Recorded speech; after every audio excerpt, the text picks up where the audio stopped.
Good evening.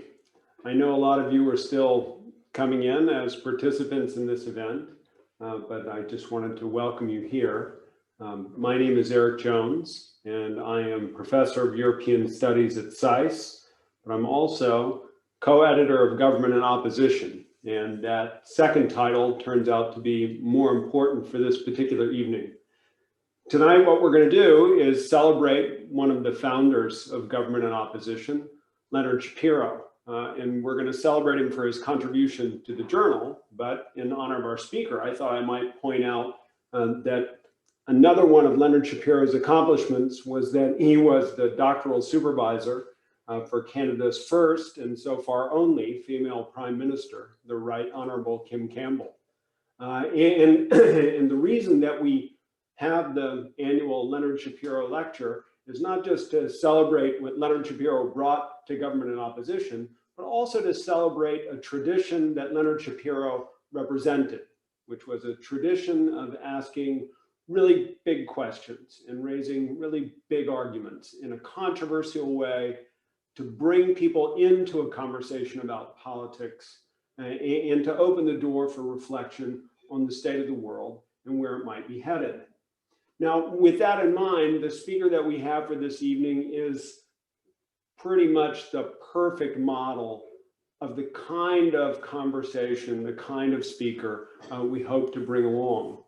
Peter Hall is Krupp Foundation Professor of European Studies at Harvard University.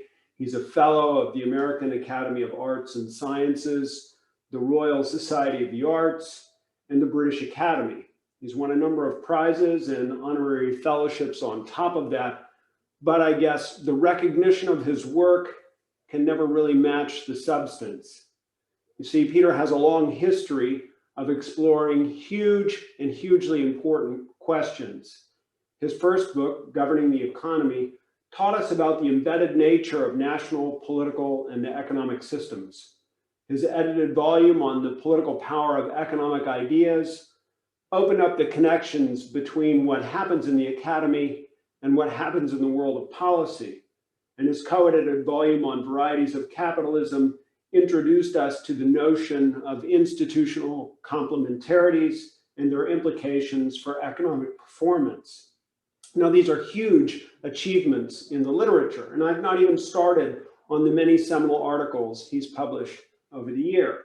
Suffice it to say that he's been on my syllabi since I was a graduate student in the 1980s. I've taught out of Governing the Economy so many years that I've worn out 2 copies of the book. And I continue to engage with Peter's insights, either directly or indirectly, in just about everything I publish. He is a towering figure in our discipline. And so it is a distinct pleasure to have him here this evening to talk about the shifting relationship between post-war capitalism and democracy. On behalf of the publishers and editors of Government and Opposition, Peter, I want to welcome you to our forum and to invite you to take the floor. Thank you so much for coming. Thanks very much, Eric, for that gracious but intimidating introduction. I'm not sure I can ever live up to it. I certainly want to thank you and everyone else associated with Government and Opposition for inviting me to talk today. Of course, I also want to thank everyone who's participating in this for moving from the comfort of their kitchen to wherever their computer is in their bedroom or living room in order to participate. It's a privilege to give a lecture in memory of Leonard Shapiro. Although he was no stranger to controversy, as you just said, Professor Shapiro was a major figure in the study of Russian politics. And I remember reading his book on the Soviet Communist Party when I was an undergraduate at the University of Toronto. That's not as surprising as it might seem to some of you, because when I was an undergraduate there were 24 separate courses given on various aspects of Marxism. I know that because I counted them after I entered a doctoral program at Harvard where there were no courses given on Marxism, although Michael Walzer devoted at least 1 lecture to Marx in his History of Political Thought course. So if anyone wants to talk about intellectual culture shock today, we can definitely do that. The issues I want to discuss today concern the relationship between capitalism and democracy. And this is a topic that's been rising on the public agenda. A recent article in the New Yorker asks, for instance, is capitalism a threat to democracy? Another headline in the Huffington Post asks, are capitalism and democracy compatible? I could multiply such examples, but I won't. But I'm going to share my screen here so that you can see where I'm going. All right. I want to address three questions. What's the balance of influence between capitalism and democracy? How does that balance of influence affect the distribution of well-being in capitalist democracies? And how is that balance determined? And this is an issue of interest not only for the media, but also for contemporary social science. Important social scientists have been taking up these questions, and they reach different conclusions. So in a series of striking works, for instance, Wolfgang Streeck argues that the dynamics of capitalism subdue democracy. However, in another important book by my colleagues Torben Iversen and David Soskus, they argue just the reverse, that democratic polities retain the upper hand over capitalist economies. And I'm going to offer an answer to these questions that's not quite the same as either of those I've just mentioned, or indeed those that I see on both sides of this debate about the relationship between capitalism and democracy. Here's how I'm going to proceed. First, I'm going to revisit classical theories about the relationship between these two systems in order to identify some limitations in them. And I'm going to do this very briefly because time is short. Second, I'm going to propose an alternative approach to the problem of how we understand the balance of influence between capitalism and democracy, an approach that turns on the concepts of growth regimes and representation regimes. And I'll say what I mean by each of those terms. And then I'm going to apply this approach to the post-war history of Western democracies. And here I'm going to chart the development of growth regimes and representation regimes through what I see as three eras in the post-war decades. So an era of modernization running from about 1945 to about 1975, the Trente Glorieuses, about which many people have written. An era of liberalization running from 1980 to the end of the 1990s. And what I'm going to call an era of knowledge-based growth, which begins in the late 90s, around 2000, and runs through the present day. And because I'm trying to speak for no more than about 45 minutes, this is going to sound a little bit like one of those actors who recites the entire works of Shakespeare in a minute and a half. But a certain amount of what I'm going to say about the post-war history of capitalism is going to be familiar to many people here. And finally, if there's time, I'll conclude with a few remarks about the general significance of the approach. So let's turn to classical views about the relationship between capitalism and democracy. They come in several varieties that I'll mention only briefly, and indeed not all varieties that we could find there. So first of all, prominent 19th century observers, of course, saw democracy as a threat to capitalism, nicely encapsulated in Lord Salisbury's famous remark that giving ordinary people the vote would mean that the rich shall pay all the taxes and the poor shall make all the laws. One of those predictions that has not come true. So if he saw democracy as the threat to capitalism, others have seen capitalism as a threat to democracy on the premise that capitalism translates economic power into levels of political power sufficient to subvert democracy. Gramsci articulated that view in sophisticated terms, giving rise to an important sociology of power. Stephen Luke, C. Wright Mills, many others, animating social science in the 1960s and 1970s. By contrast, more recent scholars like Barry Weingask, Daron Acemoglu, Jim Robinson have argued that capitalism and democracy are largely symbiotic on the grounds that capitalism flourishes best in the context of democratic regimes because democratic regimes can protect property rights. And I could say more here, but the point that I want to make is that most of the classical literature on my reading suffers from an important limitation. That is to say, it tends to treat capitalism and democracy as fixed sets of core institutions. And of course, in some ways, the two systems are, and this literature, I think, is highly illuminating. But the operation of capitalism and democracy, which is what matters here, I think, can vary quite dramatically over time. And I want to suggest to you that the operation of both systems, and hence the relationship between them, depends on a range of ancillary conditions that change over time. So the industrial capitalism of the 19th century, for instance, was really very different from the knowledge economy of the 21st century. And I think the operation of democracy changes over time as well. So in order to understand the relationship between the two systems, I think we need a more historical analysis. And in particular, we need categories capable of capturing the key changes in how democracy and capitalism operate. That's really the starting point for this inquiry. This is what I want to try to offer today, and that takes me to the second section of my remarks. I'm going to argue that in order to understand the relevant movements in capitalism, we can usefully think in terms of this concept of growth regimes. And in order to understand how democracy changes, we can think in terms of what I'm going to call representation regimes. So what are these? Now, there's been some very good recent work on growth regimes, and it influences certainly my own formulations. But I want to propose a view that's in some respects distinctive from other analyses.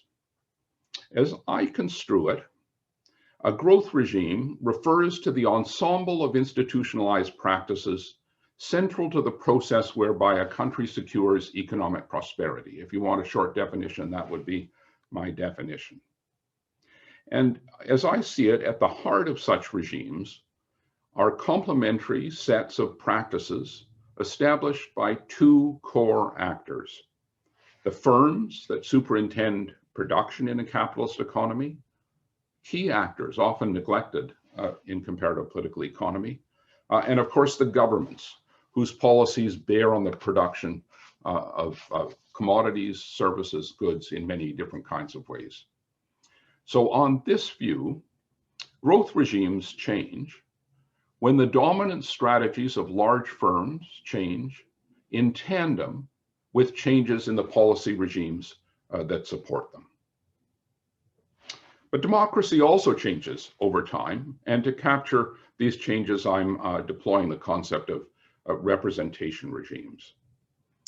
Representation regimes affect how much influence democratic governments exert over the operation of capitalism, and more especially on whose behalf they exercise that influence. In other words, representation regimes determine whose voices are heard and in what form. So a representation regime operates through two arenas, as I see it. One's the realm of electoral politics, where political parties are the principal actors, and the other is the realm of producer group politics, where organizations speaking for various segments of labor and capital are the main actors. And although I think both regimes are really very important, because time is short, I'm going to focus today on the electoral arena and the changes that take place there. So the issues of representation regimes, issues of representation have been the subject of a large and also illuminating literature that I can't review in detail. But on my reading, That literature associates variations in the effectiveness of democratic representation, by and large, with three factors. Cross-national variation in institutional arrangements, electoral rules, the constitutional structure of governments. Some focus more on the opinions of median voters, the decisive voters in the center of the political spectrum, or some focus on variations over time and space in the partisan composition of governments. And that is what I would associate with this very important and influential approach to these things based on power resources. So I've learned a lot from these literatures, but I think if we want to understand how the character of representation changes over the relatively long periods of time of interest here, namely over decades, I think that none of these variables quite captures the core developments. Electoral institutions are often invariant over a period of several decades. Median voter models are certainly useful, but I think they often fail to say enough about how the concerns of median voters change over time. Yes, the middle class is always influential, but we need to know why it speaks in different tones and with a different timbre at different times and places. And changes in the partisan composition of government certainly matter for changes in policy over the short term. But I think over the longer term, over several decades, the striking phenomenon is how often mainstream political parties move in tandem in certain directions. And you can see that, I think, to some degree in this slide, where we see the movement of European parties on economic issues over 65 years. So through the 1950s and again in the late 1960s, most parties moved together to the left on economic issues, while between 1980 and 2000, they moved together to the right. So the program of the British Labour Party of 1997 was, as I see it, more different from the Labour Party program of 1945 or 1947 than it was from the Conservative Party program of 1997. In short, I'm arguing that over the long term, whose voices are heard turns not so much on changes in the partisan hue of government, but rather on changes in what I would call the terms of political contestation. And by that, I mean changes in the issues most salient to electoral competition and in how those issues are framed.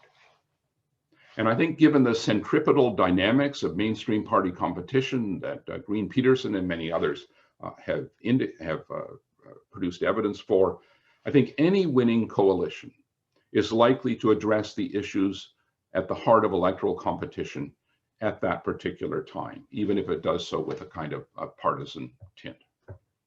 So the question becomes, why do some issues rise to prominence on the electoral agenda and become framed in certain ways, while others move to its margins?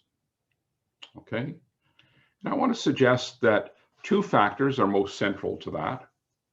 The first are, of course, our major real-world events, in particular, for the purposes of what I'm talking about, episodes of recession or inflation with widespread adverse consequences. And the second is the prevailing structure of political cleavages. By political cleavages, I mean something you would find in a standard definition. I mean divisions of outlook or interest between large socio-demographic groups, often associated with collective identities, differences that lead to systematic differences in voting behavior.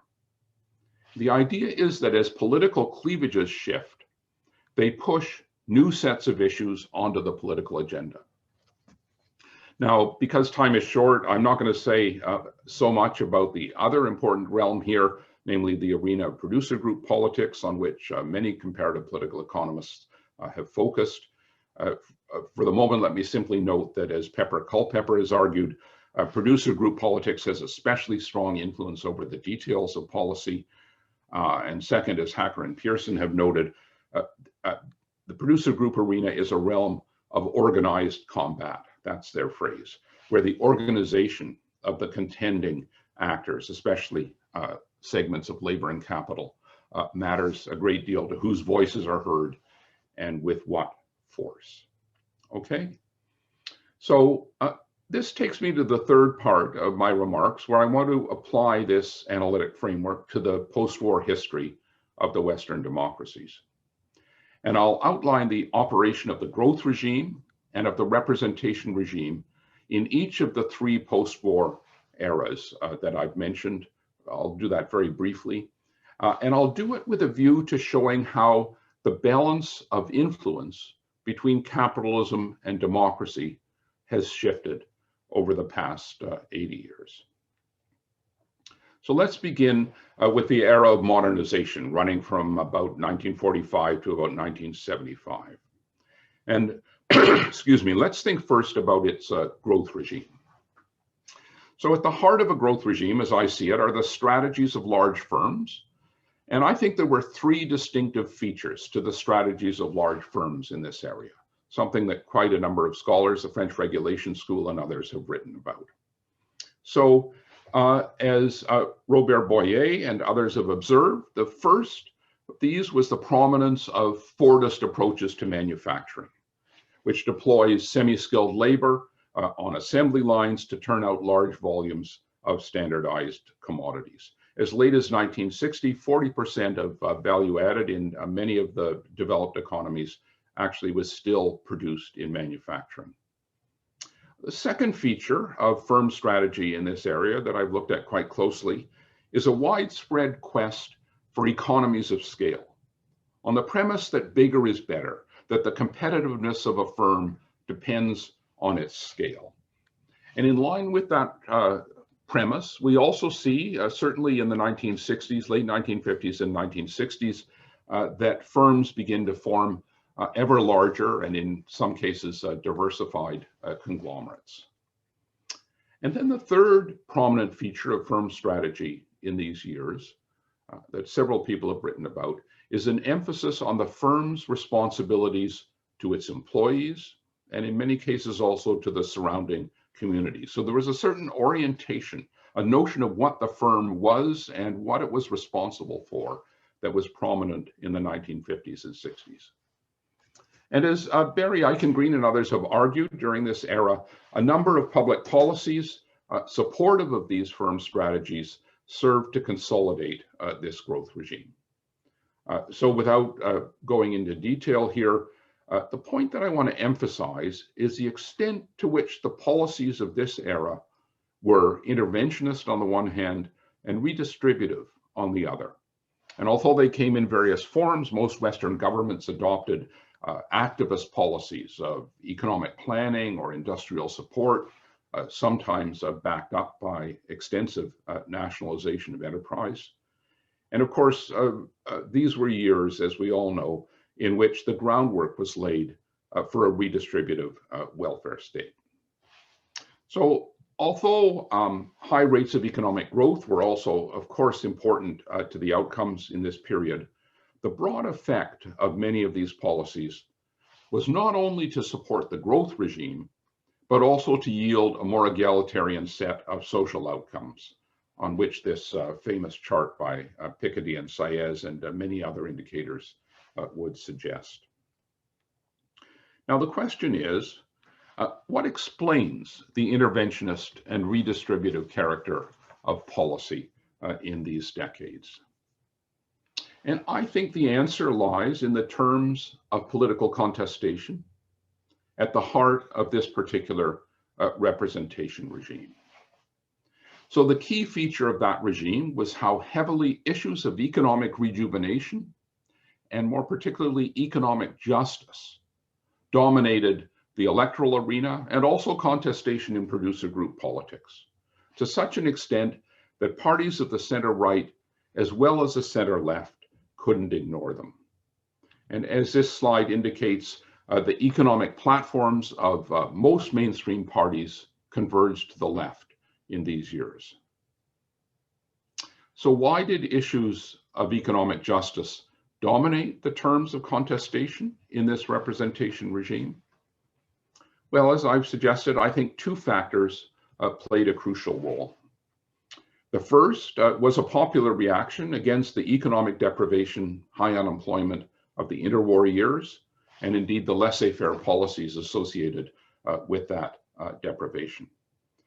The cry of the 1940s, never again, meant more than no more war. The second factor, conditioning the terms of political contestation in this period, with which I think many people would agree, was the high electoral salience of a class cleavage, broadly defined as a political division, a cleavage separating a blue-collar working class from something like a white-collar middle class. And so the prominence of this cleavage meant that political conflict was often focused on how to improve the economic situation of working people, making that a core issue that mainstream parties could not ignore. So in short, the account I've given, I think, is one many people have written about and many people would agree with. I'm suggesting that the era of modernization was one in which governments made assertive attempts to control the adverse effects of a market economy. And by virtue of that, in this era, we see a situation in which the balance of influence between capitalism and democracy tilts toward democracy. And I think much of that can be ascribed to the prevailing representation regime. Well, beginning in the 1980s, however, the Western political economy shifted to a new growth regime for an era of liberalization, following the economic crises and stagflation of the 1970s, which I don't have time to say more about, but I'm happy to discuss. And I think three changes in the practices of firms were central to the construction of this new growth regime. And of course, I'm generalizing, I'm kind of ignoring national differences for the moment in order to focus on changes over time. So there's some national variation here in all of these eras, to be sure. But I think that broadly speaking, if we look at large firms in much of the Western democracies, we see three changes in the practices of firms in the 1980s and 90s.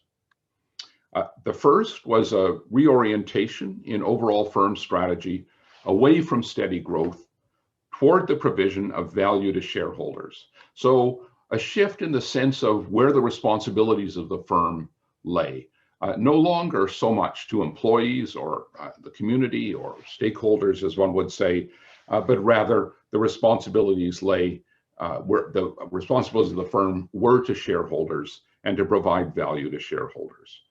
So firms became much more attentive to share price. The basis of compensation for chief executives was changed to reflect that. More of the profits of a firm were distributed to shareholders, either via dividends or subsequently by share buybacks. And this too is not a too controversial point. It's very well documented in the literature. And these steps were, I think, broadly speaking, pressed on firms by assertive actors in deregulated financial markets. And they were also rationalized by new managerial ideologies. But second, in keeping with a growing emphasis on shareholder value, in this period, large firms begin to wind down the conglomerates, the diversified conglomerates formed during the 1960s, and they pare back their operations to concentrate on the term that then becomes popular, to concentrate on the core competencies of the firm. And of course, the important thing here is the corollary to this focus on core competencies was downsizing, with a profound impact on unemployment. So the 500 largest American firms laid off a quarter of their workforce between 1980 and 1993. And we see something similar a little bit later, but something similar in Europe. Third, and I think in some ways most important here, facing pressures to reduce labor costs, firms moved in these years to outsource many tasks previously performed by their own employees. So generally outsourcing to subcontractors who are generally paying lower wages, offering fewer benefits. And this outsourcing radically alters the conditions of work for millions of Europeans and Americans.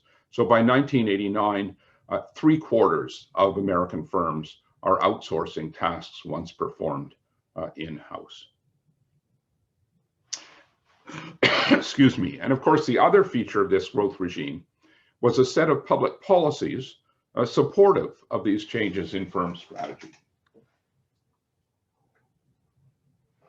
So various forms of financial deregulation make it possible for investors to put pressure on firms to deliver shareholder value. That's of course more prominent in the Anglo-American economies, but we see something similar in Europe. The French case is particularly interesting here. Secondly, multiple types of deregulatory initiatives in labor markets and in product markets intensify pressure on firms to rationalize their operations, to focus on core competencies, to downsize. And they also make it easier for firms to shed labor. And then the British and American governments in particular deliberately set out to break the power of trade unions under Reagan and Thatcher. Trade unions is important because trade unions might otherwise have limited outsourcing.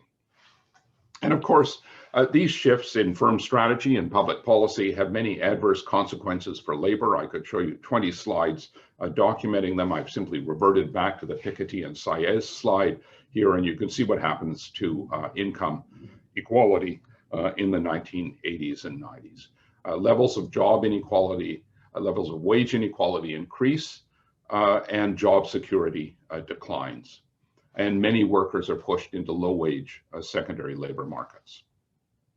In short, the era of liberalization is one in which Western governments step back from intervention, turn the allocation of resources over to markets, as Mark Blythe has pointed out, and embrace more intense market competition as the key to growth.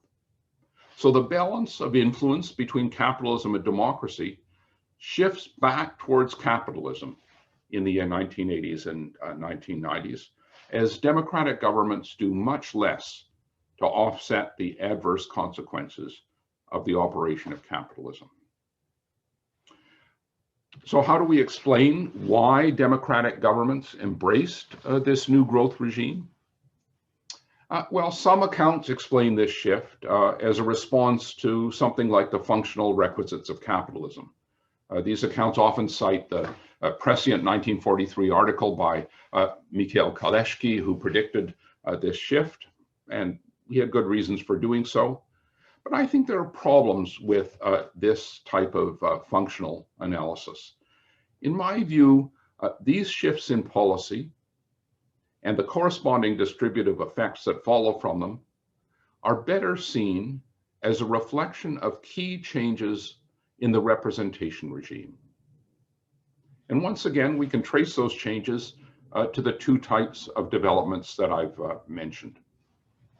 First, the electoral politics of the 1980s is deeply affected by the experience of stagflation, the sense of economic crisis that permeated the Western world in the 1970s. This is really very much the analog to the way in which the policies of the previous era were a response to high levels of unemployment in the interwar years. And the second key development in this period was a shift in the structure of political cleavages. So as this slide indicates, by the 1980s, the salience of the class cleavage had declined dramatically across the West, as I think we all know, and for many familiar reasons I won't go into. And at the same time, a second political cleavage based on cultural issues gains increasing political salience. It's a cleavage that arrays proponents of what Engelhardt called post-material values, cosmopolitan values, who are often young and well-educated, against adherence to traditional values, who are often older and less highly educated. So here we find the electoral space is now cross-cut. Two axes of competition, two political cleavages matter. And indeed, I think both the decline of the class cleavage and the rise of this new cultural cleavage are endogenous, by the way, to the prosperity of the previous growth regime. But of course, the effect was to fragment the political arena, spreading occupational groups widely across the electoral space, as this slide indicates. And more important, the terms of electoral contestation changed. So center-left parties begin to acquire increasing support from middle-class voters, largely on cultural appeals.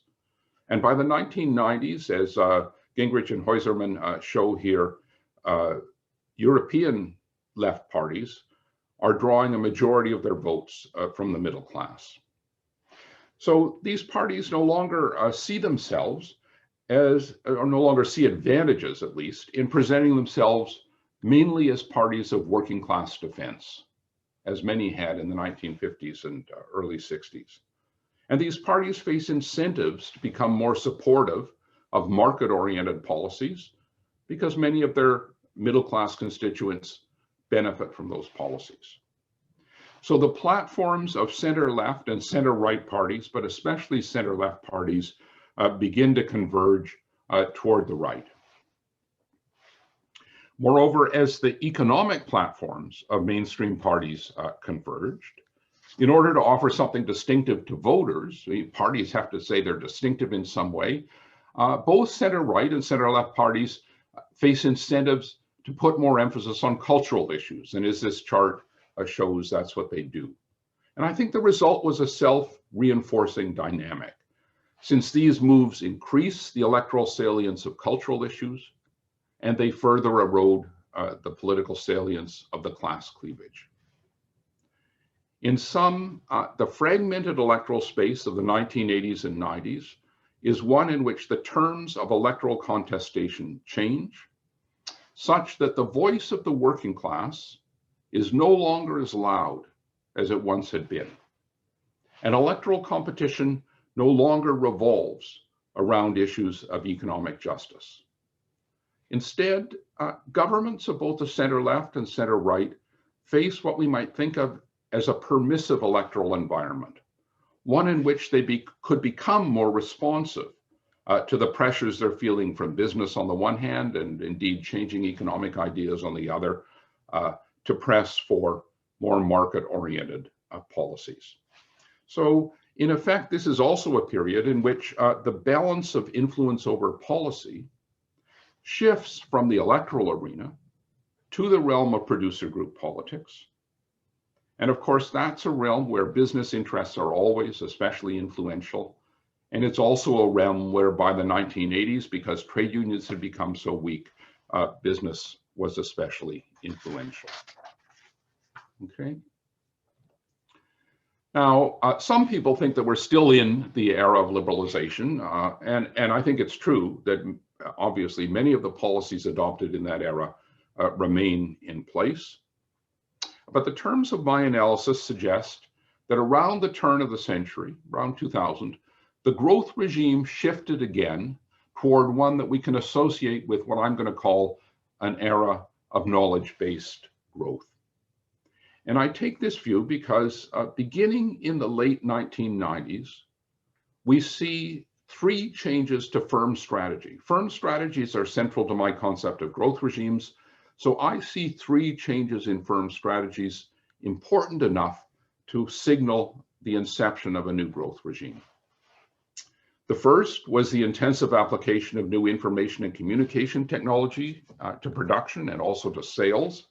You know, and of course, by 2000, firms had been using ICT for 2 decades. But it's really only in the late 1990s that this becomes central to how firms operate. The volume of email, for instance, in the US exceeds the volume of postal mail only in 1995.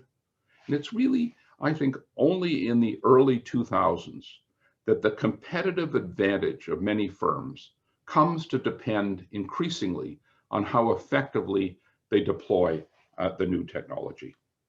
So capacities to gather and to monetize information become central to the core capacities of many firms, and I could say much more about that.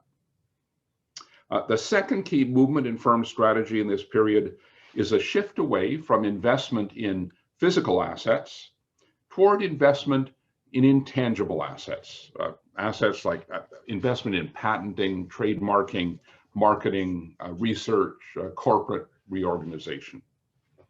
And of course, this shift in the character of investment is especially evident among platform firms like Uber or Airbnb. These are firms that secure huge revenues without much investment in physical assets. And of course, these are also firms that often make extensive use of contractors rather than employees.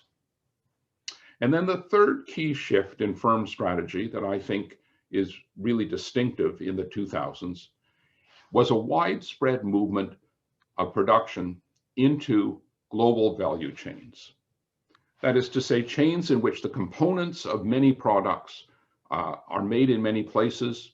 A product often crosses multiple borders before it's finally assembled. And of course, the rise of global value chains is especially important because it's accompanied by the offshoring of jobs. So yes, we see the outsourcing of jobs in the 1980s and 1990s, but it's really in the 2000s that we see the offshoring of jobs. So in a famous example, Apple, which is currently the most valuable American company, has about 47,000 employees in the United States, but it relies on more than 700,000 workers elsewhere in the world to produce its products. And once again, I think supportive public policies have been important to consolidating this growth regime. So significant public investments in research and development were crucial to the technological revolution that underpins it. Global value chains have been underpinned by new trade agreements that put special emphasis on the protection of intellectual property rights, as Mark Schwartz has emphasized, and of course, by the admission of China to the WTO in 2000. And I think that's one reason why 2000 marks an important breakpoint in growth regimes. And of course, in Northern Europe in particular, the reorientation of social policy has been important as the emphasis in policy has shifted away from income maintenance, to some degree at least, toward social investment, social policy designed to provide the human capital needed by a knowledge economy. So the proportion of young Europeans in tertiary education rose from 39% in 2000 to 62% in 2014. But it's not simply the growth regime that has changed in the past 20 years. I think the representation regime has changed as well. And again, with important implications for the balance of influence between capitalism and democracy. As I see it, two developments are altering the character of the contemporary representation regime.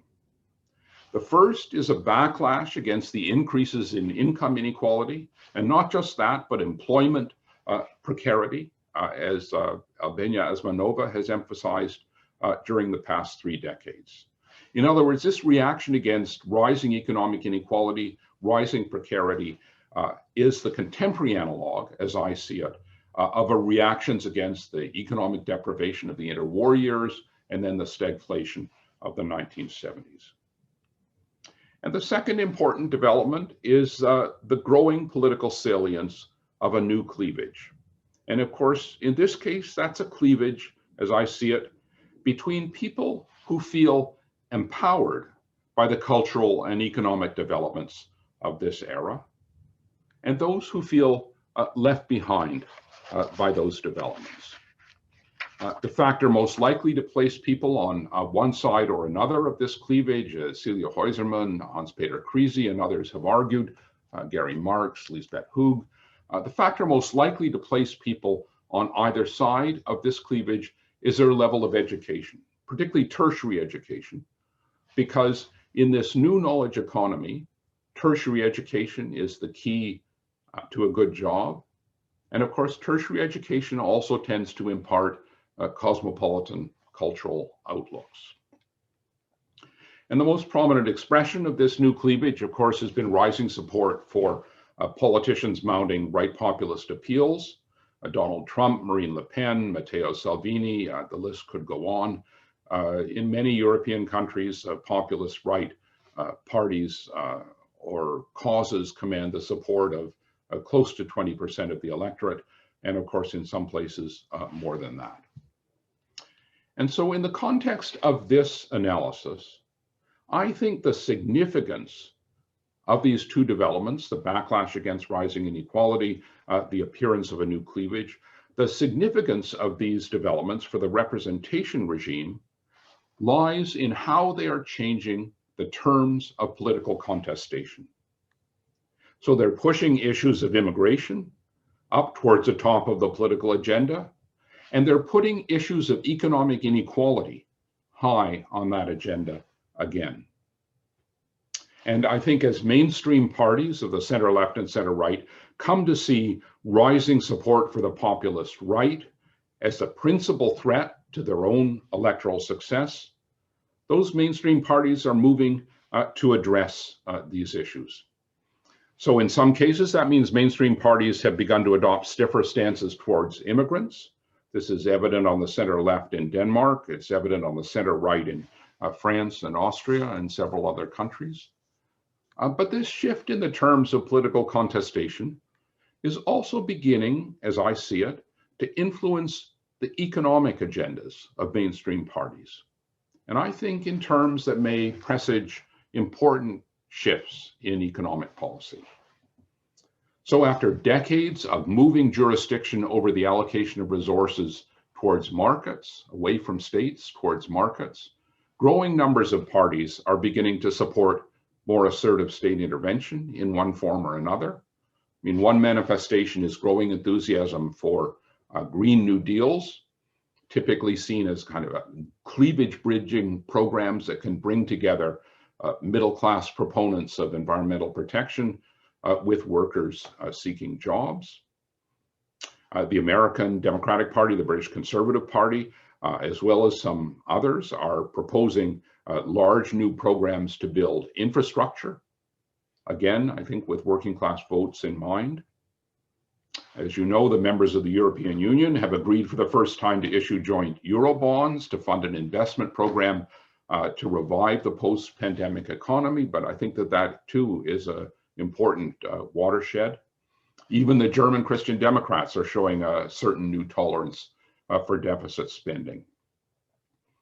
And of course, facing the anti-globalization rhetoric of the populist right, as I see it, governments are also beginning to scale back the unbridled support for free trade that was a hallmark of the era of liberalization. Both European and American governments are expressing new concerns about Chinese predation. Joe Biden just initiated a review of supply chains. I think there may well be action on that front as well. And of course, many of these steps can be seen as reasonable responses to economic developments, and that matters.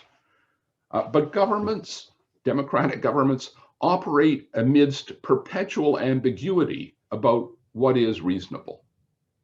And democratic governments respond in the first instance to electorates. Hence, I think there are good grounds for tracing this new approach to economic issues, this new economic activism, if you like, to changes in the representation regime. And this activism suggests to me that the balance of influence between capitalism and democracy might be changing again as governments take assertive steps to reassert their control over the operation of capitalist markets. And they're doing so in terms that, if you think about it, were largely unimaginable, certainly by mainstream parties 30 years ago. So let me close by recapping this argument. Does capitalism always dominate democracy, or vice versa? Well, on the one hand, I've suggested that capitalists are always influential to some degree, and they are influential because of the structural power they enjoy, documented by Fred Bloch, Charles Lindblom. And we see that in my analysis in the complementarities that are typically found in a growth regime between public policies and firm strategies. On the other hand, I've argued that democratic governments are not flotsam and jetsam, tossed upon economic seas or capitalist seas.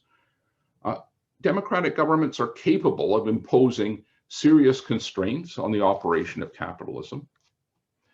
And I've argued that whether they do so or not depends on developments in producer group politics that I haven't really talked about, but in particular on changes in the structure of demand within electoral arenas, namely on the representation regime. So the balance of influence between capitalism and democracy changes over time in tandem with changes in the representation regime that render the voices of various groups louder or softer over time.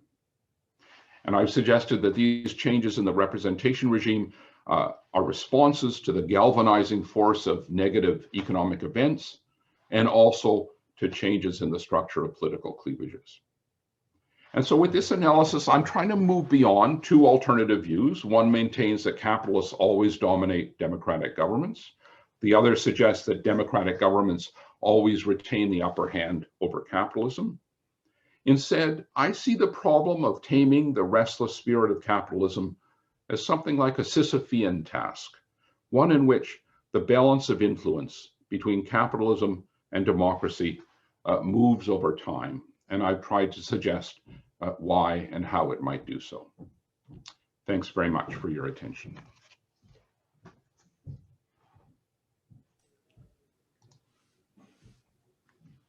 Wow, Peter, that was great. That was like way above what we were expecting. I particularly like the ambition.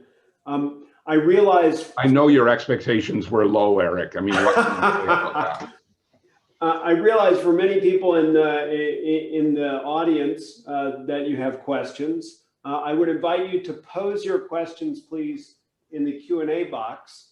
So if you are looking at your computer or whatever, hover your mouse over the screen, you'll see the panel bar light up below. The Q&A box is right next to the chat box. But if you put it in the chat box, unfortunately, I won't see it. Now, I'm about to go harvest the questions as they come in. And as I do that, Peter, I'm going to give you a question to wrestle with. And that question is, your framework has a very interesting causal mechanism that seems to be driving it. And that causal mechanism relies, at least in part, to my understanding, on these external events that you highlight, like the Great Depression and the experience of the 1970s. So it's these external events, but it's also these shifting political cleavages. And I wonder, to what extent are those two things actually exogenous to your story? They seem to be things that might be endogenous to your story, being driven along by the evolution. And so I wonder how we can separate out their causal significance, particularly as you reflected on the changing discourse that we have in politics. Yeah, I mean, I think you're exactly right, Eric. This is a story that is riddled with endogeneities, and I could have dwelt even more on them. And, you know, well, this is life, right? I mean, this makes it very difficult to establish empirically the causal lines in my argument. I don't think I'm going to be able to get causal identification here. I have more evidence than I was able to present today. But yes, and I actually think the endogeneities are something particularly interesting here. So the argument that the stagflation, certainly the inflation of the 1970s, was to some extent the result of the prosperity of the 1950s and 60s, high levels of employment, which in turn strengthened trade unions, which in turn moved forward wage push inflation. Yes, I mean, I think that's an important feature of this, to take one example. And I certainly think that the structure of political cleavages in any particular period is in some large measure a response to the economic developments of the earlier period. So if I can produce some kind of causal structure here rather than a mishmash of variables, I think the way to do that is in some sense by looking at these shifts over time and looking at how economic developments in one period condition both economic developments and policies, but also political cleavages in the next period. I mean, Peter, maybe I can take advantage of the first two questions that we have in the Q&A to rephrase my question slightly. I guess it's, why do some big external events matter more than others, right? Why highlight the Great Depression in the 1970s, but not the global financial crisis that we experienced in 08 to 10 in the United States and much longer in Europe? Or I guess, as Allison is asking in the Q&A, should we expect, because this pandemic is a major event, that there's going to be a big change that follows from this? Well, I think the answer to that has to turn on the extent to which ordinary people feel they can blame governments for adverse economic events, right? So in some ways, I'm skeptical that the pandemic, for instance, will produce some kind of sea change of the sort I'm talking about, partly because I think it's going to be seen, rightly or wrongly, as to some degree a natural event. And why highlight some events, adverse economic events, than others? Again, I think the issue is, do they have major effects on the terms of electoral contestation? And, interestingly enough, there's a lot of interesting analysis about the global financial crisis of 2008, 2009 that you've written about, and many people have emphasized. And some people argue, for instance, that this cleavage that I associate with the rise of right populism has a lot to do with that particular economic event. But on my reading of the slow growth, timing of growth of support for right populist parties, for instance, I think that event probably had less effect on the variables that matter to my analysis than we otherwise might have expected. Let me see if I can touch on that cleavage thing, because I want to bring in a question that Rob Lieberman is asking. And Rob's question is really about race in the United States, so very particular case. And the question has to do with the fact that the race cleavage has existed for a long, long time. So to what extent does that cleavage actually factor into your analysis, or is that something that we should bracket for American uniqueness? It doesn't surprise me that Rob Lieberman asked that question. It's a typically astute question. And it requires probably a longer answer that, and maybe a more a deeper one than I've considered. The American case, I don't like to think of the American case as exceptional. I'm a comparativist, and I like to somehow build it into the analysis, and I am trying to build it into this analysis. But it must be said that the peak of the political salience of the class cleavage in the US was in the 1930s, in the Roosevelt era. So the developments that I'm talking about operate with a kind of time lag in the US case. And fortunately, as my analysis would suggest, they're not as intense. The class cleavage isn't as intense in the US in the 1950s and 60s. And therefore, American policy is not as interventionist or assertive as I'm suggesting a strong class cleavage might promote. And of course, the racial cleavage factors into that. I mean, I think that I'm not sure whether we could say it cross-cuts the class cleavage, but it's certainly an alternative cleavage that is of enormous importance for American politics. And I think the best thing I can say, to be brief about this, is I should think more about just how that inflects the American story. Maybe Rob can email me. I'd be interested in what his answer to that question would be. There's another aspect that Malala Vahudova has brought up, and I'm going to torture her question to make it compare with mine. And the way I'm going to torture it is to say this: she brings up a really interesting story about how right-wing populists have built a discourse, a political discourse that pivots on or hangs on the immiseration of the working class, but they're actually telling a story that's very instrumental to them, and they're dragging the rest of us along with it.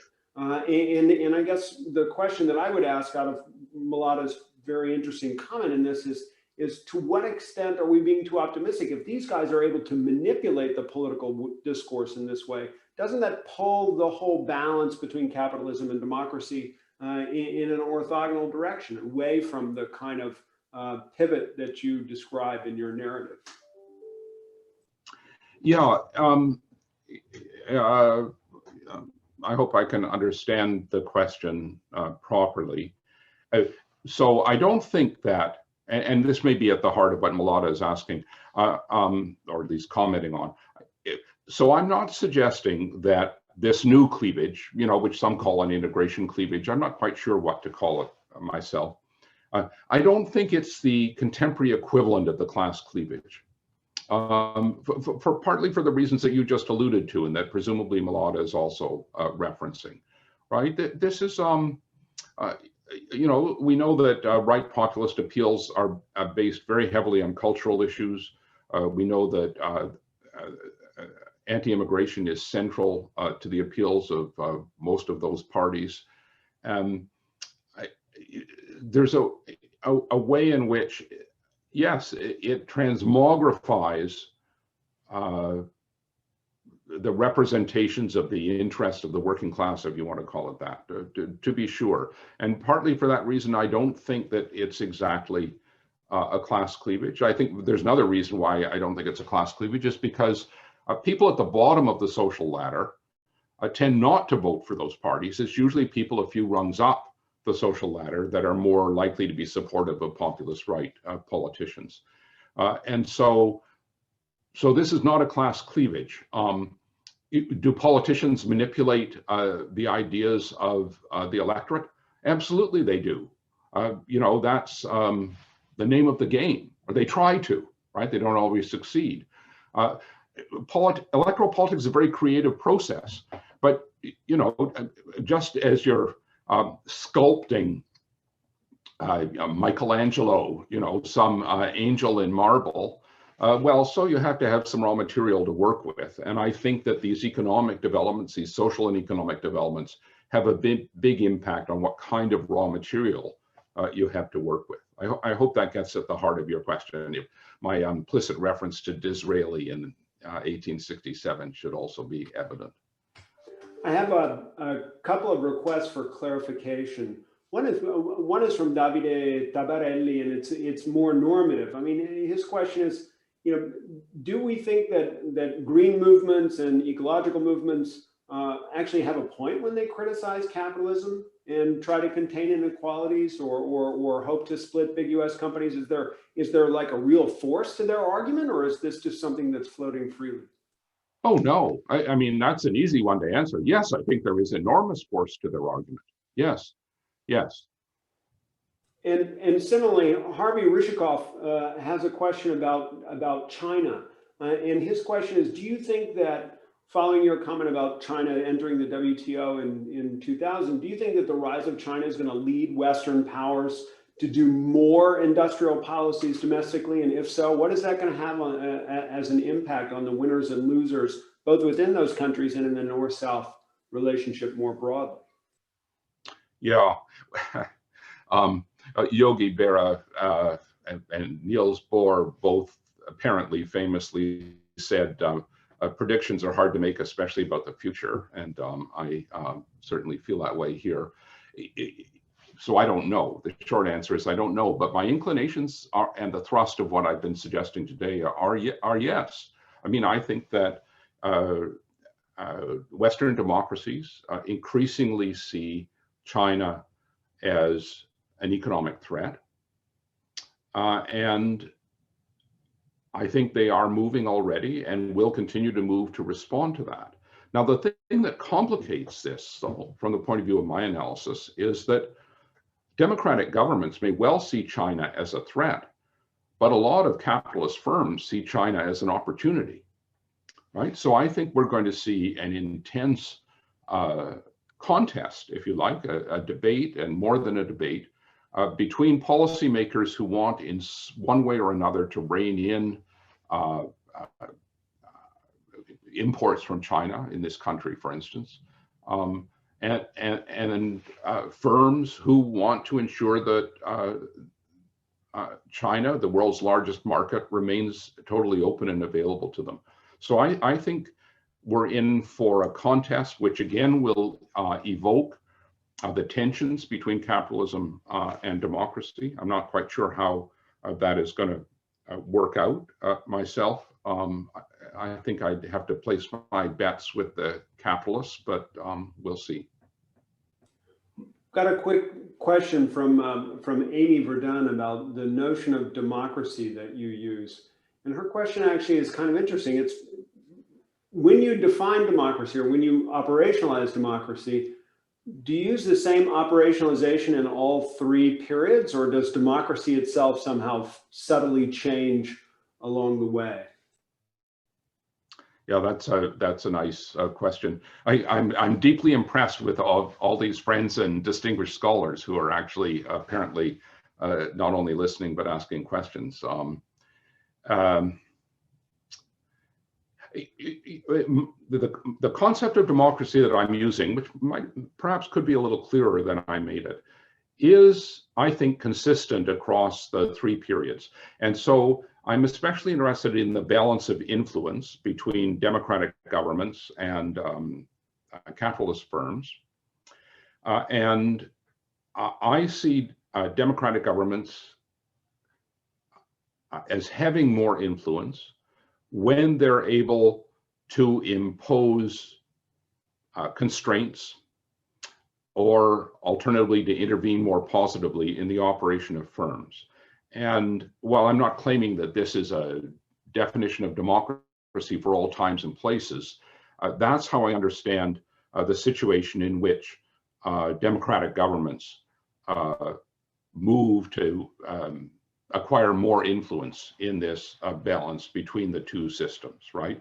And that, I think, is, that conception of that is consistent across the three eras, yeah. Now I've got a related question from Lee Downey, and the question is really about this balancing and shifting between the dominance of capitalism and the dominance of democracy. Her question is it really necessary that this shifting take place, or could we somehow stabilize it in one combination of political regime and growth regime? I guess my tweak on that would be to say, is it possible that we could break one thing or the other, end up without democracy or without capitalism at some point in this alternation? Yeah. You know, I'd be skeptical that this could be stabilized, precisely because my sense of the historical development of the two systems is that they have changed quite dramatically over time. Ask the second part of your question, because I wanted to speak to that and I just slipped my mind. Oh, I know. Yes, no, I've got it. Yes. Well, my own view is that, which is different than that of some people, is that capitalism is robust. I mean, it's changing, it's sinuous. Bill Sewell has written some interesting things about how sinuous capitalism is over time, how it changes over time. The fragile side of this equation is democracy. I mean, I think we see that for sure. And so, yes.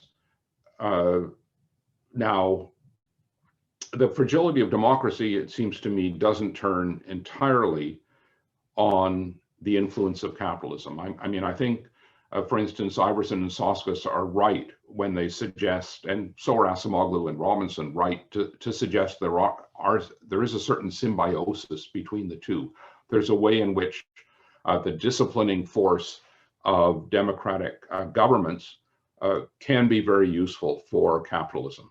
And you know, Wolfgang Streeck made that point many years ago with this fabulous essay on beneficial constraints. So, so there's a way in which the two sides need each other, even if, as I see it, there's a swing of the pendulum in terms of the balance of influence. I have two very tightly linked questions from Timothy Weaver and Marius Gincha, and they're all about the role of ideas. Timothy's question is, where do ideas fit into your argument? I mean, do they shape firm interests, or do they operate outside of those and reflect those interests in some way? And Marius's question is what about the human agency behind the ideas, right? I mean, you talk a bit about what's going on in the 70s and 80s, but would that have happened if people like Friedrich Hayek or Milton Friedman had not existed? So aren't those human agents important in some way in your narrative? Well, I think if Friedrich Hayek hadn't existed, we would have had to invent him. But those are very good questions, because ideas do matter here. I'm trying to write a book about these things, which I'm sort of struggling to formulate, as perhaps you can see. And certainly in that fuller account, there has to be a more prominent place for ideas than I could cram into 45 minutes today.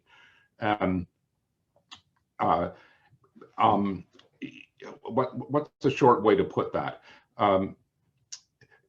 So economic theories are in some sense enabling.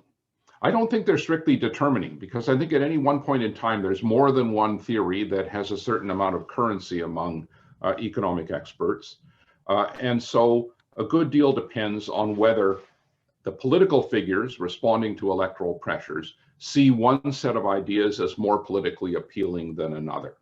So for instance, the neoliberal ideas, which come out of rational expectations economics and monetarist economics that became important in the 1980s, were in many ways appealing to politicians because as compared to previous Keynesian ideas, which had ascribed responsibility for levels of unemployment to the government and its economic management, those rational expectations ideas ascribed levels of unemployment to the structure of labor markets, right? And in many ways, in a period when unemployment was high and often rising in Europe in particular, those ideas had a certain kind of political appeal. So yes, I think ideas are important here. They're enabling. They also have a certain impact in the electoral arena, where my thinking about this is in terms of this concept of what I call an economic gestalt. So the era of modernization, there's a gestalt of the mixed economy, which is seen as legitimate. You know, an economy that's partly private and partly public. You know, by the time we get to the 1980s and 90s, no one's talking about the mixed economy. Instead, we're talking about competitive markets. You know, and again, in the knowledge economy, the popular discourse about what the economy is, how it works, what its challenges are, have really shifted. So I think there are two levels of ideas that really matter. One has to do with economic theory on the one hand. The other has to do with kind of the popularization of those theories into these economic gestalts. Just a quick question from Chris Lowell. You talked about how an issue like inequality rises in significance, but Chris's question is, how come that issue isn't jumped on and dominated by the left of the political spectrum? How does it become an effective fighting point for the right as well? Well, it's a good question. I mean,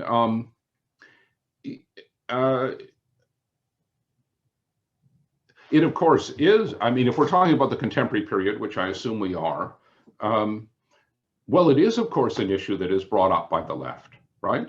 And we do see people deserting mainstream center-left, center-right parties for both sides of the political spectrum, for radical left parties as well as radical right parties, for instance, and for green parties, right? I mean, that is, I think, a key component of this new cleavage.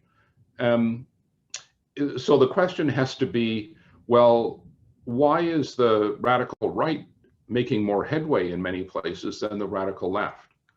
And that you know, is a complex question on which there's a large literature. I've contributed tiny bits to it.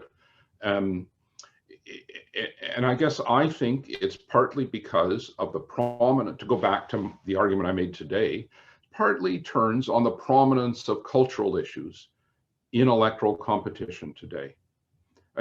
You saw that slide I showed in which, you know, we count up the extent to which party platforms reference cultural issues as opposed to economic issues.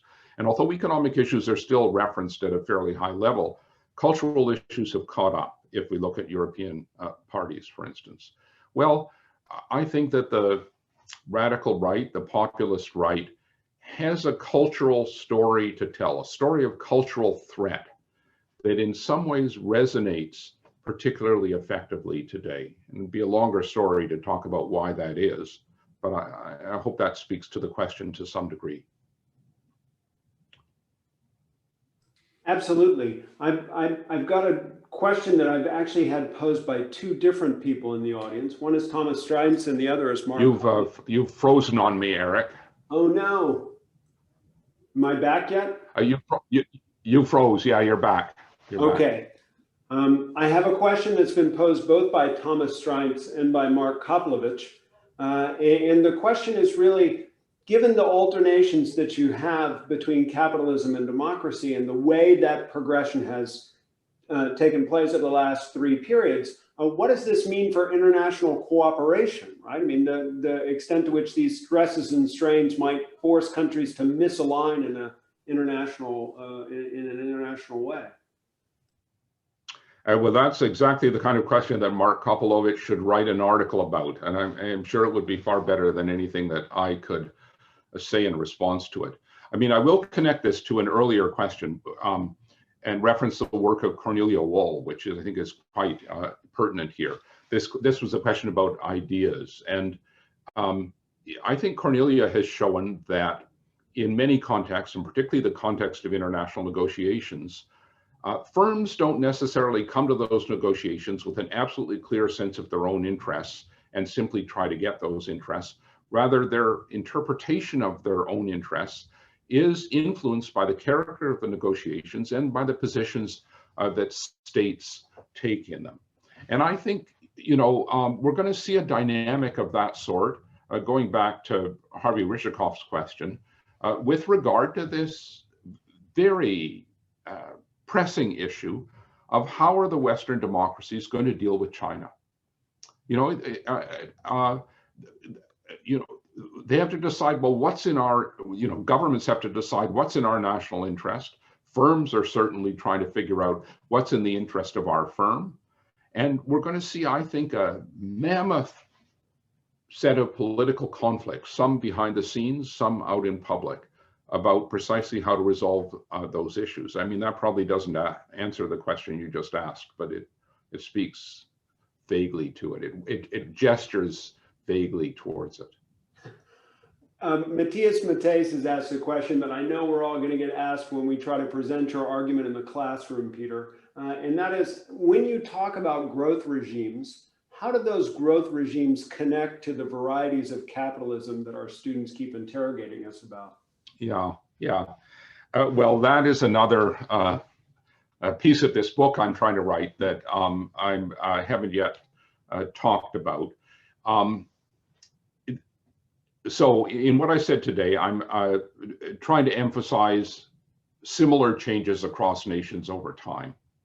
And I think that that's viable. In other words, I think the developments I've described do have a transnational character. But there's no question that in individual countries, we find somewhat different growth models that a number of people are writing about in really interesting ways.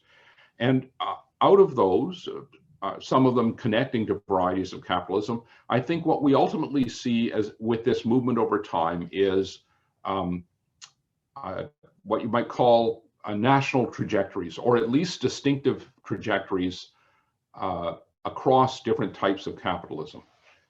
So I'm not giving up on the varieties of capitalism formulations. I think they remain important here, but I haven't yet worked out exactly how best to understand or explain the development of these national trajectories, right? And I anticipate that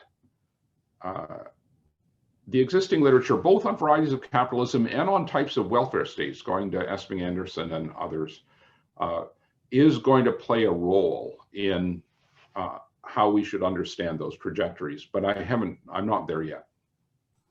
So Helen Thompson has a similar question. She's looking at the different growth regimes that you talked about. And I guess her question is, what if we move to a very different growth regime altogether, like a green growth regime, a green industrial strategy?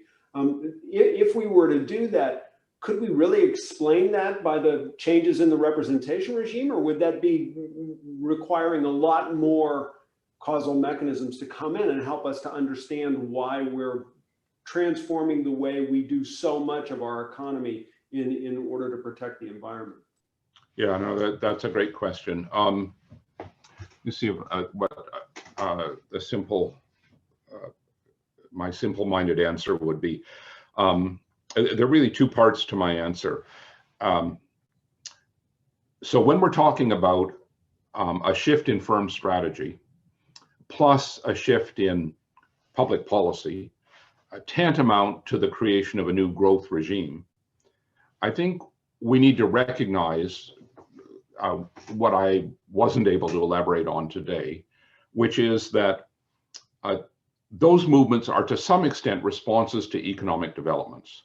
So, firms respond to markets, governments respond to electoral markets, but they also respond to firms. So economic developments have a role to play in this. But the other half of it that I did talk about today is, I would say that if we see a movement towards a new growth regime built around, let's say, sustainability, Green New Deals and the like, and if it is, so transformative that it merits being described as a new growth regime, well, that movement is only going to take place in the context of changes in the terms of electoral contestation of the sort that I'm talking about. And indeed, I see the growing support for green parties in Europe, and the way in which, if right populist parties anchor this cleavage at one end, green parties anchor it at another end, in both demographic as well as political platform terms, then yes, I think that shifts in the representation regime are a prerequisite for the development of a new growth regime. But they're not the only thing that matters, is what I'm saying. I have a question from Mustafa Yaichi that I want to change just a little bit. His question is about the applicability of your framework for understanding outside of advanced industrial societies, or rather outside of OECD, Europe, and the United States. Do you think that we could use this to interpret political transformation and economic development in places like Russia, China, or elsewhere? It's a great question, and I'm going to reveal the fact that I'm a terrible comparativist as a political scientist, because I don't know. It would be great if this were possible. I think that it's a great question. It's a great thing to think about. The way I think about it is begin by asking, well, how does capitalism differ in some of these countries? And how does the democratic regime differ in some of these countries, right? And I think that that might yield some very interesting conclusions about differences in the representation regimes between developing and developed societies. Capitalism, I suspect, is a little bit more similar, but we know from the work of Ben Schneider and others that Michael Witt, that the capitalist side of growth regimes in the developing world also often looks a little bit different. Often the kind of hierarchical capitalism, for instance, that Schneider talks about. Yeah, it's a great question. Yeah, I'm still struggling with the developed democracies. Leave it to you to do the developing world. I have a question from Anka Hassel that ties in a little bit with the question I asked you from Chris Lowell. And the question from Anka is, are all these pivots in political rhetoric necessarily successful? I mean, if you look at New Labour, for example, wasn't New Labour in many ways a self-defeating exercise because its modernizing economic policies wiped out its own constituencies? Yeah, I mean, the short answer to that is yes. I mean, I'm certainly not arguing that party politicians are prescient and always as effective as they might be, in the same way that I don't think firms are always as efficient or effective as they might be. I might add, by the way, that Anka Hassel and Bruno Pellier have a wonderful new book on growth regimes, which certainly has influenced my thinking, and anyone interested in this should have a look at it. So Anka, even if I didn't answer your question entirely, I hope you appreciate the plug for your book. Andreas Busch has a very different question, which is, to what extent is your argument better suited to party systems that have relatively few parties in numbers, like in the United Kingdom and the United States, as opposed to these large multi-party proportional systems? How well do they hold up for the analysis? Yeah, that's a really excellent question also. And I'm not sure what the answer is to that. I want to think more about it. I mean, I think that in principle, the argument should work better for majoritarian systems with small numbers of parties in them. On the other hand, it's meant to work also for multi-party systems with proportional representation. Because I think, and I guess this is an empirical issue that I should look more carefully into, I think that the terms of electoral contestation, even in multi-party systems, have a certain broad character. I mean, what might make those systems a little bit different, justifies my earlier comment, is, well, you know, if you're the Netherlands and you've got 16 parties and most of them are getting 5% of the vote and none of them's getting more than 15% of the vote, then aren't some of those parties talking about issues that are not what I would think of as the central ones that define the terms of electoral contestation? And the answer to that would probably be yes. But I think Green Peterson and others have some very nice work showing that parties tend to debate a common set of issues, and so the electoral agenda shifts over time. But that's a great issue. I'll think more about that one. I have a final question, Peter, and then I'm going to have to bring this to a close, unfortunately. And it comes from Thomas Rave. And his question is, your argument looks at economic performance or growth models in democratic practice, but what about democratic institutions? They seem to evolve much more slowly than democratic practice does. Do you think that there's a danger that democratic institutions are not keeping up with the pace of change in economic institutions or democratic practice? It is a good question. And of course, it's precisely for that reason, because democratic institutions do tend to change. They tend to be invariant over relatively long periods of time. It's precisely for that reason that I focus more on democratic practices, as you said, Eric. Is there a danger they're not keeping up? Yeah. Sure. I'm just trying to think of examples where I see that as particularly problematic. I mean, I think that, you know, the world of communication has changed. The world of social media is shifting the character of electoral politics to some degree. In terms, I might add, that also challenge my own analysis, because, you know, if everybody's in their own little social media bubble, can we talk about a common set of terms of electoral contestation? I mean, I think so far we can, but I think that as social media makes new modes of mobilization possible, and as political parties themselves change over time, we should be thinking about whether democratic institutions are keeping up. Yeah. Well, Peter, I can't thank you enough. And on behalf not only of all of us at SAIS, but also Laura Cram, my co-editor, Veronica Engel, and Adrian Favero, our editorial fellows, and everybody at Government and Opposition, we're so delighted that you could give this lecture, and we're so grateful for your taking your time to be with us. Thank you so much. I'm grateful for all these great people who came and posed such challenging questions. Thank you very much. And we want to remind everyone, Peter has written this as a paper, and we're going to publish this in Government and Opposition pretty much as soon as he gives it to us and we put it through our refereeing and editorial process. We'll make sure to get you some good comments back, Peter, but I think this work is pretty well cooked. It's doing well. Okay, thank you. Bye, Peter. Bye, everyone. Bye. Thanks, everyone.